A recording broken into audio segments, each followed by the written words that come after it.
community of awesome, I'm Ava J and this is Bookish Pixie. Now oftentimes when I see Twitter pitch contests or I critique people's queries, I see that some people are frequently confused about different categories. Now I've already done a vlog on the difference between category and genre, so I'll link to that below, but today I want to talk about the difference between young adult and new adult categories. First, the similarities. Young adult and new adult books both have 1. Young characters. Generally, young adult has characters who fall within the age range of 14 to 18. New adult, meanwhile, has characters who fall within the age range of 18 to mid-20s-ish. 2. Powerful voice. This is something that I really love about young adult and new adult books. There are some really powerful and uniquely awesome voices in young adult and new adult. There's a huge range in what you can do with those voices, but the idea is that they fit the age range. You don't want a young adult book that sounds like it's narrated by a 30-year-old, and you don't want a new adult book that sounds like it's narrated by a 14-year-old.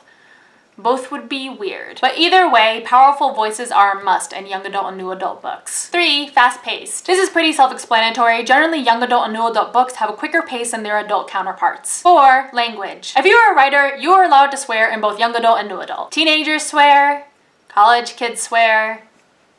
Yeah. In theory, you might get away with more swearing in new adult than you would in young adult, but even that just kind of depends on the book, so yeah. Swearing. 5. Sex. Like swearing, sex is allowed in young adult and new adult books.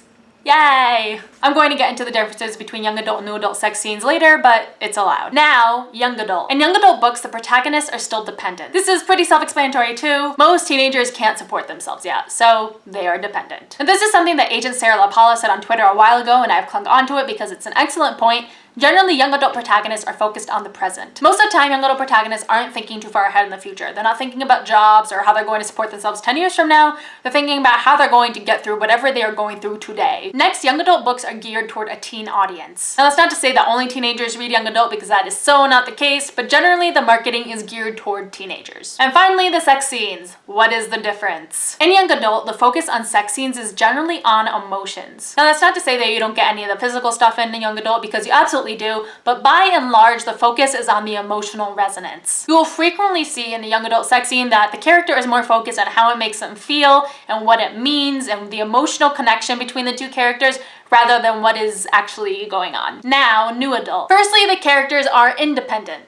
Sort of. Now, that's not to say that all college students have broken away from their parents completely, because that is not the case, but generally in new adult books, the parents are kind of in the background because the main character no longer lives at home. They live on campus or in an apartment or something else. Or even if they do live at home, they're still supporting themselves in some way, so the parents stay in the background. These characters are now in their late teens and early 20s, and they aren't as dependent on someone as they were in their high school years. Next, adult responsibilities. Generally, new adult characters will have some sort of adult responsibilities that they're trying to handle for the first time. What this responsibility is depends largely on the book. It could be getting a job or some sort of financial responsibility or raising a family for the first time, but whatever it is, it's a new responsibility that is usually handled by adults that they are handling for the first time. Next, new adult characters are often thinking about the future. These characters are moving into their adult lives. They're thinking about what's going to happen when they graduate college, if they went to college. Are they going to go to graduate school? Are they going to immediately get a job? Are they going to start raising a family? What is life going to look like for them in the next 5 to 10 years? These questions are really important for them because they're starting to struggle with figuring out what their adult lives are going to be like. They're also asking, what does it mean to be an adult? Whether or not they find answers to those questions kind of depends, but these are things that they're struggling with. Now, the sex scenes. In a new adult sex scene, the focus is on the emotional and the physical. This means while you don't have to, you can get into more explicit detail in a new adult sex scene. Finally, new adult is geared toward an adult audience. Once again, this does not mean that only adults read new adult. There are plenty of teenagers who read new adult too,